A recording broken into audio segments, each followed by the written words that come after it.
Hello, everybody. My name is Calvin Reid. I'm a senior news editor at Publishers Weekly. I'm the editor of PW Comics World. I'm the editor of The Fanatic, PW's twice a month comics and pop culture newsletter. And I'm also a co-host of More to Come, PW's weekly podcast on comics and graphic novels. Welcome to the 2021 Brooklyn Book Festival. We are going to be talking about history, using history to break its cycle. And we've got a fabulous panel.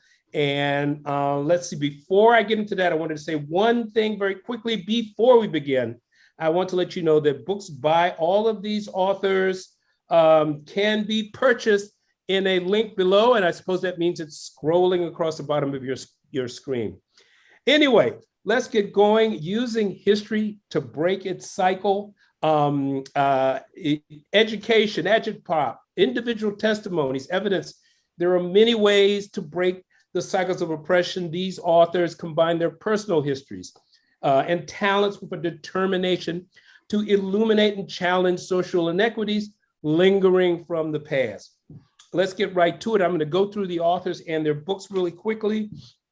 First, we're going to Sharon Lee de la Cruz. She's the author of I'm a Wild Seed. I'm very quickly going to just say it's just a playfully illustrated hybrid memoir and history of the LGBT community and its long history of resistance. Beka Feathers. This is hold on. I've left something out too. I'm trying to talk about the books and the people, and I've got a little bit in this way late. Hold on a second. Sharon Lee is an artist. Sharon Lee de la Cruz is an artist, Fulbright scholar, and an activist whose work ranges from comics, graffiti, and public art murals to interactive sculptures, animations, and coding. I'm a Wild Seed is her debut novel. Let me go through the introductions and then I'll bring up the books. Becca Feathers is an expert in political development in conflict-affected states. She has worked with clients and partners in more than a dozen countries to draft constitutions, design transitional governments, facilitate peace processes, and advocate for improved access to justice. Dr. Rebecca Hall is a scholar, activist, and educator, a graduate of Berkeley Law, with a PhD in history, a minor in feminist studies from the University of California, Santa Cruz. She is currently a scholar in residence at the Schomburg Center for Research in Black Culture in Harlem, and she is the granddaughter of slaves. Nate Powell, my good friend, is an acclaimed Eisner and Ignatz Award winner. He is the first graphic novelist to win the National Book Award for his work drawing the March Trilogy, the late Representative John Lewis's historic graphic memoir and history of the civil rights movement. Welcome all of you to the Brooklyn Book Festival. Now let me talk about your books. Okay, I mentioned I'm a Wild Seed. Quickly, I'm going to go to Beka Feathers. Reconstitutions, Connecting Citizens with the Rules of the Game with Art by Cassia Bobbis. I hope I said that right. She's not here tonight, but I'm assuming it's she. Apologies. It's a graphic novel reminder of how this of how these documents just define our rights and ultimately our lives. Next, let's see, Dr. Rebecca Hall, Wake, The Hidden History of Women-Led Slave Revolts with artist Hugo Martinez. A riveting combination of graphic memoir and absolutely inspirational scholarship. And next, Nate Powell, Save It for Later, Promises, Parenthood, and the Urgency of Protest, an emotional recollection of a family living through the Trump era. I can't be much more plainer than that. All right. So after that, no need for any more introductions. Let's get right to it. We're going to start off with Sharon. Let's see. Here we go. Okay, your book is at least partially a memoir, but it's also because it's got years of self-discovery that figures prominently in the narrative. Can you tell us about yourself and the role you play in the book? Yeah, I guess this book was or is extra special to me because it, quite frankly, starts with, it's about coming into your queerness as an adult. And so what that means, you know, this is not your normal, like, I'm a teenager and I came into my queerness and everything is dandy after that, right? Like, I know myself, this was a lot of like self-reflection, but also a lot of recollecting and like the compilation of memories of basically of navigating race along with gender and sex and basically discovering intersectionality at a later part of my life and what that meant to have gone through a large portion of my life thinking through and navigating race before coming into queerness. So that is, and so my role in the book is just kind of thinking through how navigating race affected me coming into my queerness later in life. And it also it seems to bring a history of resistance. Yeah. All right. Okay. All right. All right, Becca. Okay. We were talking before this started about you're a specialist in a time when I think constitutions and our whole public life, it seems to be under question. Can you tell us about the relationship between a citizen and the Constitution during a time when that relationship seems contradictory or maybe even just confusing? Absolutely. So I think right now is a great time to be thinking and talking about constitutions, because really never in the history of constitutions has a constitution evolved or been amended because everyone felt great about what was going on and everyone was comfortable and everyone was in agreement. Constitutions come out of political upheaval. They come out of big change. They come out of society recognizing that the system we have isn't working for many people, or it isn't working for enough people. And so now is a great time to start thinking about, in this country perhaps, or in other countries, what kind of political system would work for the people who need to live under it. And when we say live under it, we don't mean subservient to it. We mean allowing themselves to be governed by that system. All right, Becca. Okay, we're going to move on to Dr. Hall. Wake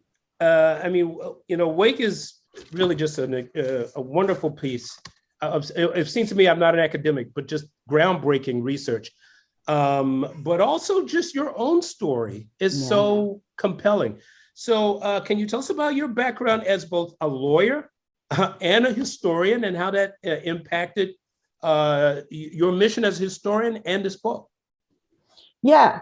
So I practiced law for 8 years. After graduating from Berkeley Law, I worked with homeless families and did tenants' rights work. And I really burnt out on it for a number of reasons, but I talk about it in the book. Like, one of the kind of frustrating things about being an attorney was the way in which race and gender was kind of infecting these systems that are supposed to be somehow, neutral. I mean, I didn't go into it thinking they'd be neutral, but at least not so egregious, like where I would have the same set of facts and my white women plaintiffs would get twice the award as the Black women plaintiffs. So after that kind of thing, and dealing with the racism of the legal system myself, I went back to get a PhD because I wanted to understand it better. And I knew it had to do with the legacy of slavery. But so that's why I started kind of early in history, because I was looking at the creation, and formation of chattel slavery. And then, I found that it's not a good mental health strategy to research slavery and not research slave resistance.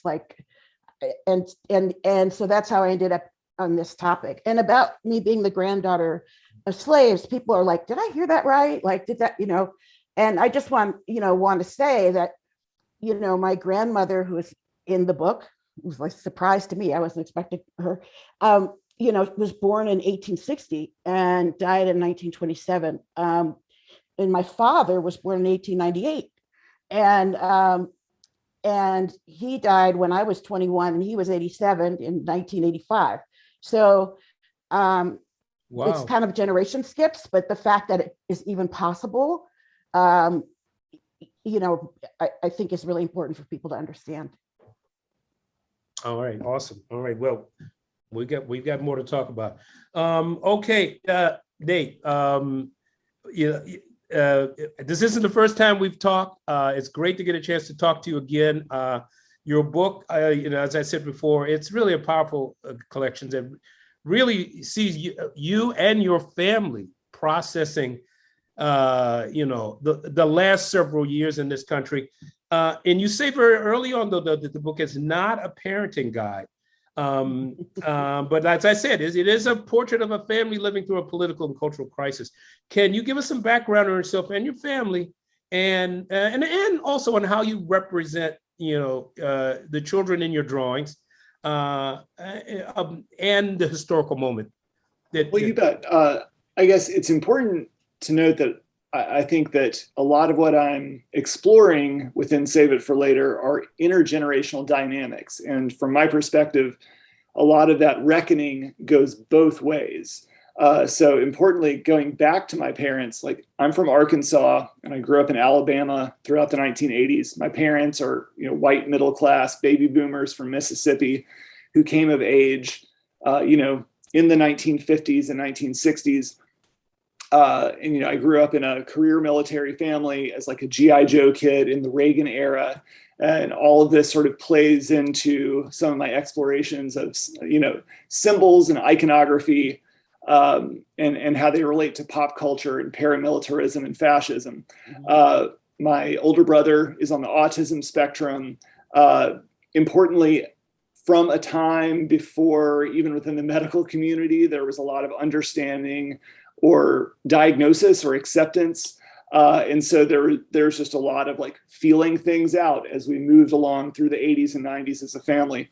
As far as my family unit, my wife is a career social worker who works in the mental health field now. We met together by having previous careers assisting people with developmental disabilities, which was informed by my family experience. She's also very much like a Northerner from, working class, Chicago, exurbs of Northwestern Indiana. And so a lot of our life has been exploring these dichotomies between different dimensions of power, inequality, and racism in the Midwestern and Southern applications.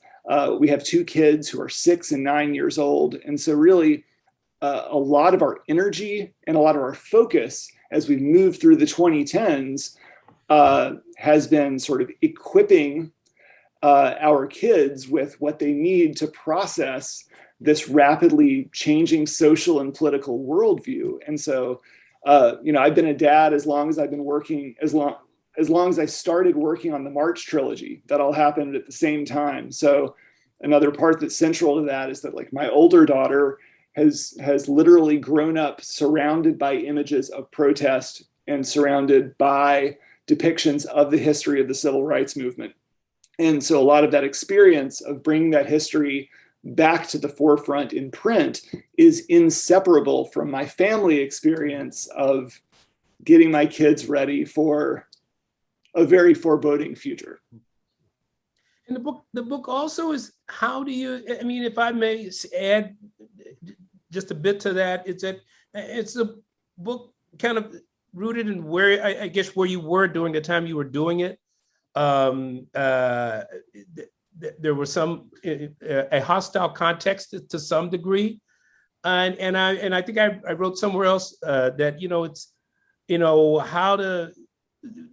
how to resist in a way that makes sense, but also makes a difference. Would that be a fair description of some of the essays in the book? Yeah, a lot of it really is like, it's stuff that I felt like I needed to get down at the moment in 2017, 2018, 2019. And as as the news has shifted, as facts on the ground have shifted from month to month at such a rapid clip, it was important to kind of retain a sense of clarity, and with that, to fight against a sense of helplessness or doom. And so, yeah, a lot of that is sort of looking at the positive applications of normalization wherever they do pop up, feeling normalization, you know, coming from within, which allows you to maintain during a time of social and political upheaval, so that you actually can stay collected enough to realize where you can do the most good and where to stop beating your head against the wall. Yeah, and how the whole family kind of keys into that, but we're going to get to that. We're going to get back to that in a minute, and we're going to jump back now to Sharon. So, look, Sharon, look, as I mentioned before, you know, I consider your memoir kind of a hybrid, because it's this social history about the LGBT community, you know, but and it's also kind of about the challenges of so many things, the LGBTQ resistance, but it's also warm and funny and hopeful. And you tell stories about your faith. Yes, I mean, you tell funny about your families, and you know, it charts, you know, I think your rage, your justified rage at the world that we kind of, the gender normed world that we live in. But what can you tell us about how you put this book together? I know it's your first book, and I'm also very interested in your publisher. So maybe you can tell us about how the various parts of the book came about. Some of it's about you coming out. Some of it is about your mom. Tell us about that, and then how it came together. Yeah. So also shout out to Street Noise, who's a publisher of I'm a Wild Seed. So this was honestly, this is my first long form comic. And beforehand, I'd been doing zines and basically like Instagram comics. So I'm used to this like really like short, like one-liners. And it was Liz who approached me, who's the owner of Street Noise. Francis, yeah. Yeah, Liz Francis is awesome. And, you know, and asked me, hey, what about a long form? And so honestly, she really really gave me a shot at long form. But with that, I had no idea how to do this. You know, I was like, yeah, I'll do it, you know, and then you're just like, oh boy, what does it mean to have a story arc? Who would have known? So the book honestly became what it is because I too was trying to figure out just kind of this mental map that I had of my coming into my queerness, which was never like really a coming out, it seems as if it's a perpetual coming out all the time. But it was why do I know? I had to really stop and ask myself, why do I know this? How do I know these certain things about myself? And honestly, coming to grips, and I have before with that, most of what I've learned about my queerness and honestly my Blackness was in like historically white institutions, you know, so like, what does it mean to study yourself in like really white spaces? And how problematic that is. And so trying to write this book was trying to figure out, you know, the relationship that I had to these like historically white institutions that provided me honestly with the space to explore myself, but obviously rooted in like such whiteness that it was not everything, right? That I needed. And so it was that kind of battle, but also thinking through that there were a couple of goals that I had for I'm a Wild Seed, and two of them including not creating a book in which anyone could pick up, and never dumbing down any information, but really like just allowing folks to marinate in history and why you have these feelings isn't, you know, like because, you know, it isn't isolated from history, basically, right? Like your feelings going into like the gynecologist is not isolated from history, right? Like there's a very racist history attached to that. Exactly. You get some Yeah, so I think it was about making sure that like the history was accessible / making sure that, you know, it did not just exist in, you know, white institutions, right? Like that my art was is allowed to and can go out and be a part of just, you know, sitting down on a couch with your family, right? And being just able to discuss these like really intersectional, but also like can be super messy topics. And I came into my queerness in a very super messy way. And so I decided to share that with everyone else. And hopefully we can share our messy queerness together. Okay. All right. All right. So there you go. Here it is. Here's the messy book right here. All right. Okay. We're going to go to Becca. All right, your book, and I didn't hold it up the last time, but I'm going to hold it up this time.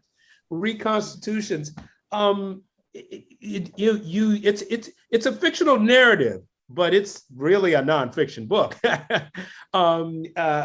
You use this really wonderful community of immigrants from Kosovo, from Rwanda, Kenya, India, to illustrate and explain the promise and the utility of a written constitution. So tell us more about your book and putting together this story.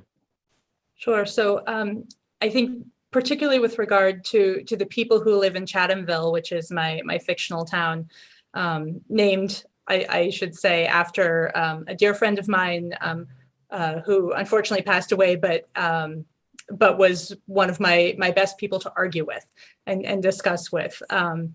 But the town is populated with both people who have lived in America for a very long time and people who have lived in America for a very short time. And I wanted to do that for two reasons. One, because in this country, we don't really have an experience, a lived experience of what it's like to make a constitution or what it's like to change a constitution, you know, and one of the interesting things that I uncovered in the course of this research is, you know, there are absolutely people who are alive who have a lived experience of multiple constitutional amendments, but not the kind of wholesale change that we think of when we talk about reconstituting a country. So I wanted to show people who had been through that. And so Kosovo, Kenya, even India and some of the other examples that show up, those are all countries where there is a recent lived experience where the people who are alive today had a role or unfortunately didn't have a role sometimes in making their constitution. So that's part of it. But the other part of it is that to understand the US Constitution, you really can't do that without the US immigrant experience. And you really especially can't do it without the non-white US immigrant experience. So much of how we understand the Constitution and how our understanding of the Constitution has changed over the years has been defined by how we treat people who we think of as citizens or not citizens, or citizens, but not really citizens. And that's still something that we're arguing about today. I mean, in the current immigration debate is one easy example, but everywhere. And so I really wanted to show a place where conversations about the Constitution were ongoing and meaningful and real to people. But I particularly also wanted to bring in stories where constitutions had worked for people, because I think right now that's something that we reach for in this country and we struggle with a little bit, is remembering that the Constitution belongs to us, that we have both the responsibility to interact with it, but that we should expect things from it, and we need to show people doing that. And the book, your book does, because I mean, what's wonderful about this is that the stories illuminate, for instance, how constitutions help women in India. You know, you talk about the Albanians and the Serbians. I mean, it hits home because of how the constitutions of these other countries have impacted various parts of the population. Absolutely. All right. Okay. All right. So we're going to go right now back to Dr. Hall. All right. Your book. Really, at this point, I want to get into you to tell the story. I mean, you have uncovered the slave revolts led by women. So I'd love for you to talk to us a little bit more about that. But also, there's a phrase in the book called the insurrection of cargo, and that really points to a very fascinating part of your research. So could you tell us more about that? Yeah, sure. Yeah. So as I was studying slave resistance and slave revolt, um, I kept reading, these books and, within the first chapter or whatever, they would say, and of course, women weren't involved in these revolts. And it was like book after book after book. And I'm like, wow, what is at stake here? Like, why are these people pressing so hard on this issue? And so, I talked to my dissertation advisor and she's like, yeah, I'm sure women were involved in slave revolts, but you're not going to find the sources. And that for me is like waving a flag in front of a bull, red flag in front of a bull. So I was like, yeah, I will, and, and that's what I went to New York and, looked at the court records relating to this revolt in 1712. And, there were women all over the court records. There's women, so if you are open to the fact that women did do this, you could see them doing that. And in terms of the insurrection of cargo, which has got to be one of the most, I don't even know what to call it, repulsive phrases. So I talk about slave ship revolts, and they're heavily documented because these slave ships were insured, by Lloyd's of London and other companies that did maritime insurance. And one of the provisions was against the insurrection of cargo. So when there was a revolt on a ship, and so that gave me a way in to looking at the archive of these slave ship revolts. And the thing that was fascinating, is that there were, there had been this big database that had been created, the Transatlantic Slave Trade Database, where historians who had been doing research on the transatlantic slave trade, pooled all their resources and created like a searchable database. It's online, you can use it. And one of the first things they asked was how many revolts were there on slave ships? And they found that there were revolts on 1 in 10 ships, which was much more than anybody expected, because it was very difficult and usually kind of a suicide mission. And then when they wanted to look at, well, what's the difference between the ships that had revolts and the ships that didn't have revolts? The only difference was that the ships that had revolts had more women on it. And then they dismissed their own findings in saying like, well, we know that women weren't involved in revolts, so this must be some kind of fluke. But then I went to England and was looking through, endless slave ship captains' logs. And there are women, and the reason why, the thing, and this is the legal part, right? The slave trade in the 18th century was basically run by England, and it was a highly regulated business.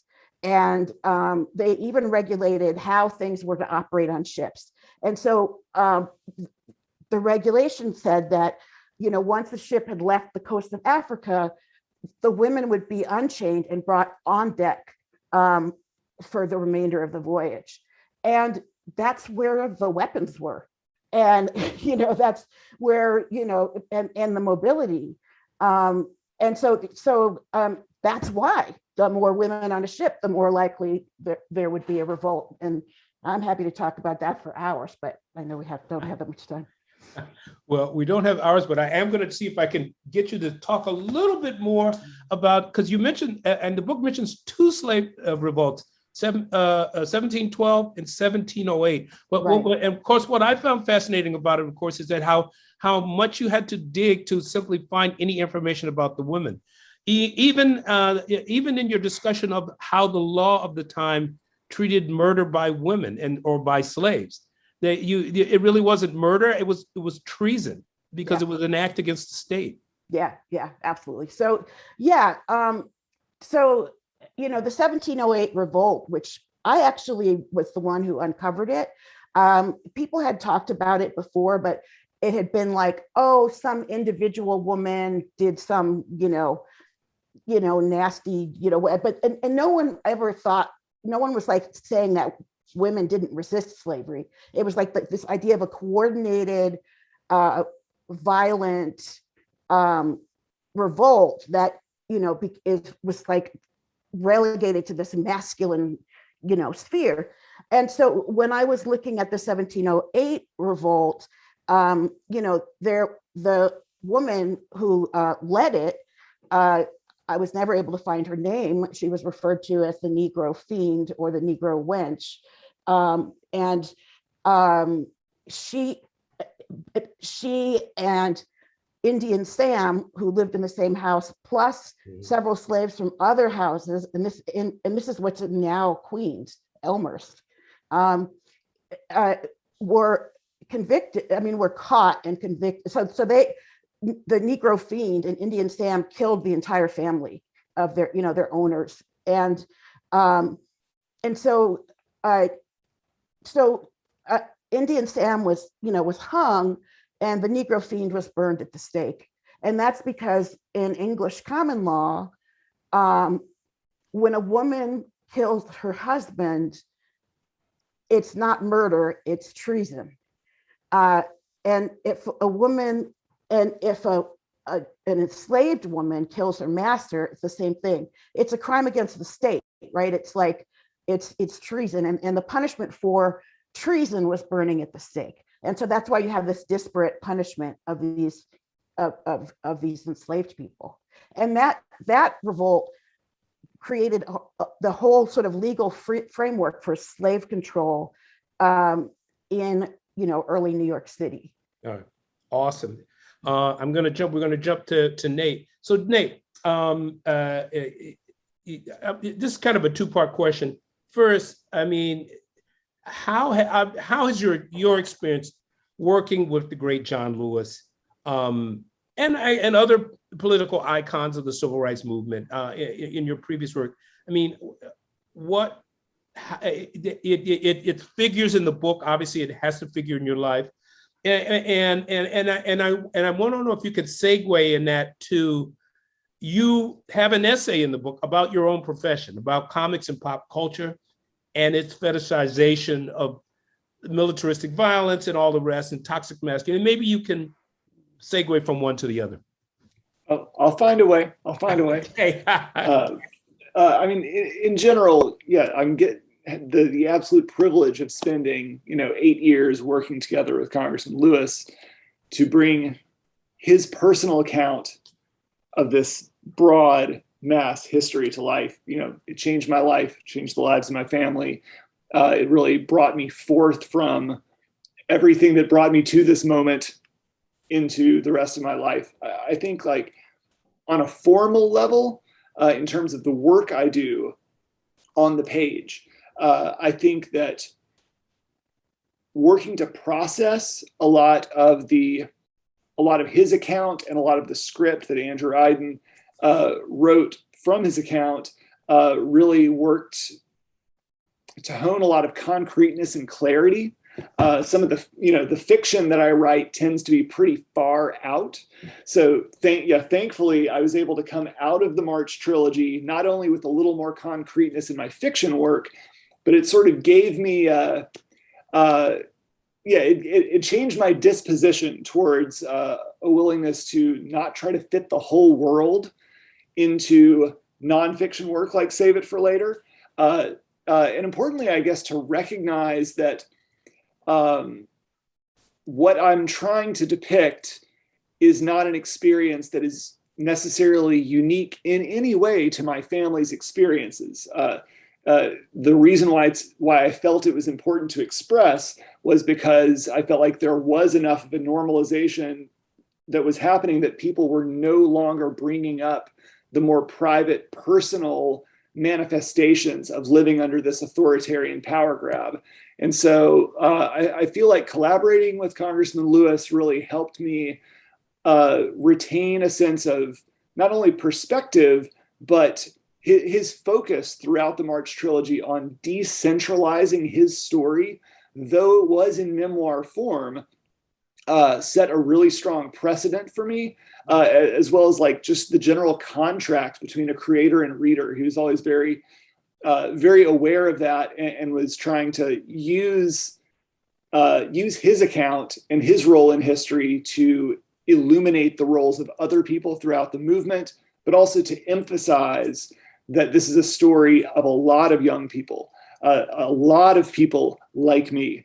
I really tried to carry that forward. I think that was the greatest influence that our collaboration had on our work.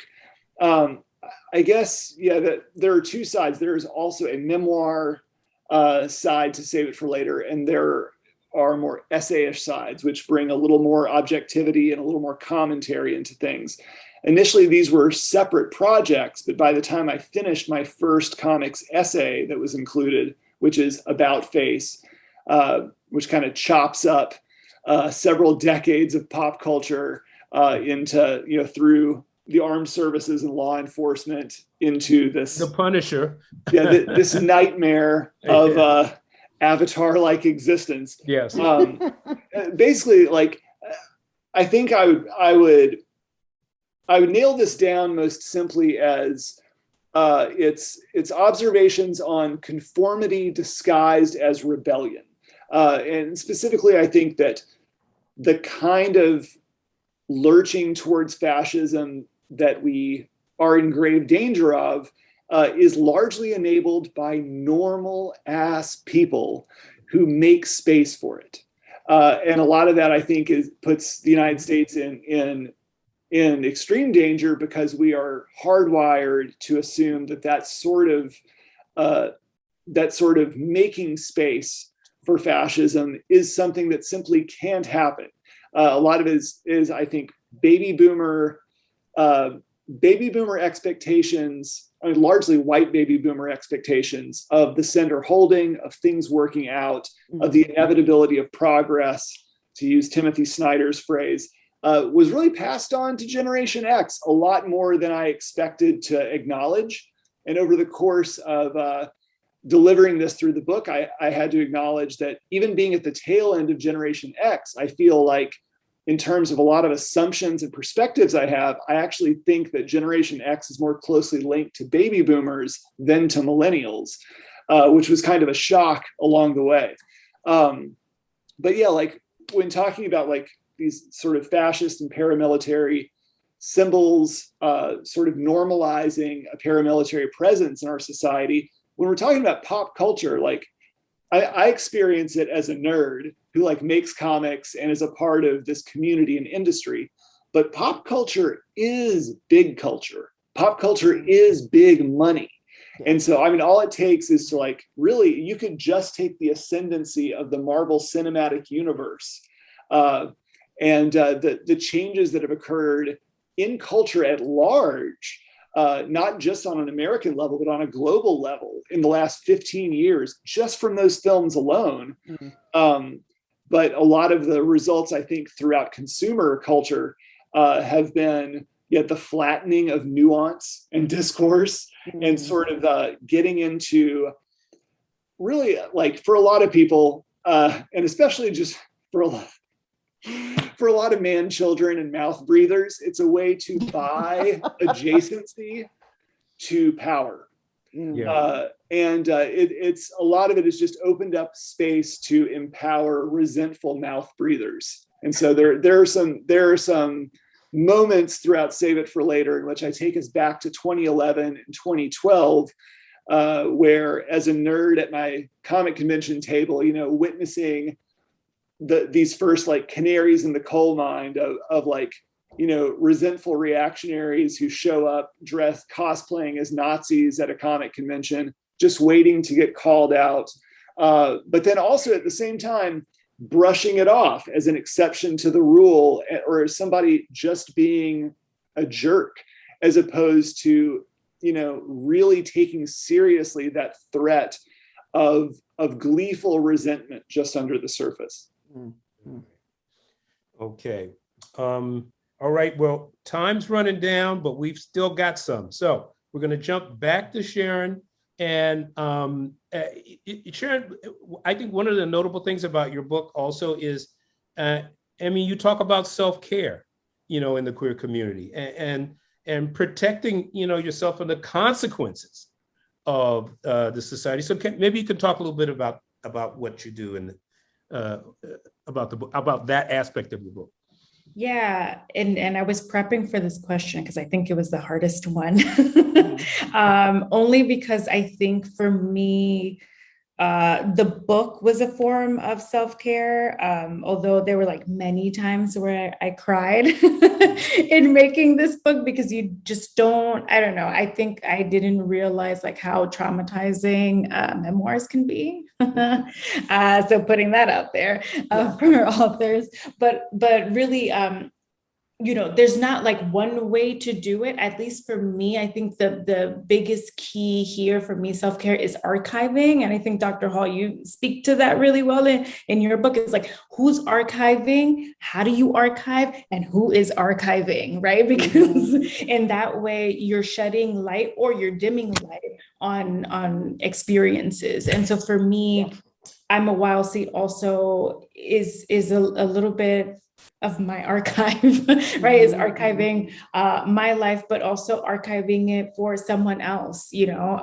as who can like comb through it too and say, oh, I get that, and I've gotten a couple of folks who, not surprisingly are like BIPOC women in their 30s saying, I get it. And I'm like, good, because this was meant for you. So a lot of, for me, self-care is archiving. Okay. Yeah. All right. All right. And Becca, why comics? That's a great question. I am not by training. And maybe tell us a little bit about the artists that work with you. Yes, absolutely, with pleasure.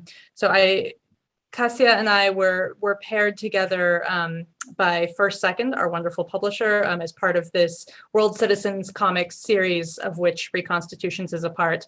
And Cassia really, I wish she could be here to speak a little bit, because as she was doing the art for this book, she's Polish. She was marching in the streets for women's rights. She was attempting to protect Polish democracy and the Polish Constitution. So I'm very sorry that she couldn't be here to join us. And in that sense, the book was alive for her even more than it was alive for me, I think. But really, the thing that appealed to me about writing about constitutions in comics is that, other than how a bill becomes a law, that famous Schoolhouse Rock clip, there's not a lot of interesting, stuff about constitutions out there, and it can be very dry. You get it in your textbook if you're lucky, and then a lot of people don't think about it past then. But it really impacts everyday life. And what I wanted to show, and what I think comics lets us show, is not just an accessible way to talk about complex subjects, but also you can show people being part of that conversation. We talked about the immigrants' experience earlier, but the main characters in Reconstitutions are a Black American family, and that was deliberately done because you also can't talk about the experience of the Constitution in this country without talking about the contribution that Black Americans made to our understanding of it and to the evolution of the Constitution. And that showing my characters in dialogue with each other let me show people who are not usually shown on screens or invited into rooms talking about the Constitution, which belongs to them as well. Okay. All right. Now, and I have to say again, time is kind of running out now. We're down to our last few minutes, but Dr. Hall, I want to give you the same opportunity to talk a little bit about Hugo Martinez. I think the art in this book, you found the perfect artist for a book that's powerful, that's inspirational, that's just moving in so many ways. Yeah, he's amazing. He was working as a pedicab driver in New Orleans. This is Hugo Martinez. Yeah, Hugo Martinez. Yeah, and the artist for Wake. And but he drew comics kind of on the side, and and a friend of a friend connected us, and I loved his work, and because I was very clear, I want black and white, and I don't want it digitally created. And and he's like a traditional pencil pen person. When we started this project, it was like I mean, I was paying him a per page rate out of my credit card. And, you know, we started like a Kickstarter, and I thought it was just going to be like a small thing. And then it just sort of blew up from there. So we both went on this kind of wild ride. And, you know, now, you know, we're working on a second book. So, yeah. Oh, okay. All right. Well, congrats to both of you. I want to give Nate a little time at the end here. What have I not asked you, Nate? I mean, I wasn't very curious about the role that your children kind of played. I mean, I don't know if you want to talk about that, but I thought the section on marching, even if nobody else was marching. Certainly. Well, a lot of it is like, I guess a central part is basically like, as a parent, know when to shut up. And when your kids at whatever age get to a point where they're calling you out for being out of touch, you better be ready to listen. So yeah, like a lot of this comes from, my wife went to the primary women's march in DC in January 2017. I was on dad duty with my kids, and we were watching live on TV and discussing things, you know, with 5-year-old and a 2-year-old at the time. And my 5-year-old, who had grown up surrounded by so much of this history and images, was like, can we have a march? And, you know, I was assuming that she meant like down the neighborhood right now, like down the sidewalk. And I was like, yeah, sure. Like outside. And she was like, no, Dad, like why would you think that? She's like, I mean, downtown by the courthouse square where we always protest. And there was no women's march here in Bloomington because people had moved up to Indianapolis. And so I was like, get your shoes on. And so like my 5-year-old founded the Bloomington Women's March, which was 3 people deep, but we marched for 1 hour following, you know, a disciplined line. My 2-year-old and 5-year-old came up with slogans that were topically relevant, but at their level, according to their understanding of the world and how it applied to the protest. And I let them lead the way. And that sort of set a good pattern to follow in terms of like, now, you know, my kids growing, you know, through age 9 and making that a very regular part of life and sort of evolving and growing with them, following them. All right, I'm going to have to jump in here and bring this to an end. I want to thank all of you. Very quickly, I just want to say thank all of the authors. Let me make sure I get Becca Feathers, Dr. Rebecca Hall, Nate Powell, Sharon Lee de la Cruz. Go buy their books. Everyone, please remember you can order the books in the link below. Apparently it's down there. Please consider making a donation to the Brooklyn Book Festival, which this year is celebrating its 16th year of presenting free literary programming. Thanks to all of you. This was just an absolute pleasure. Go and buy their books, everybody. Thank you. Thank you. Thanks, y'all. Thanks.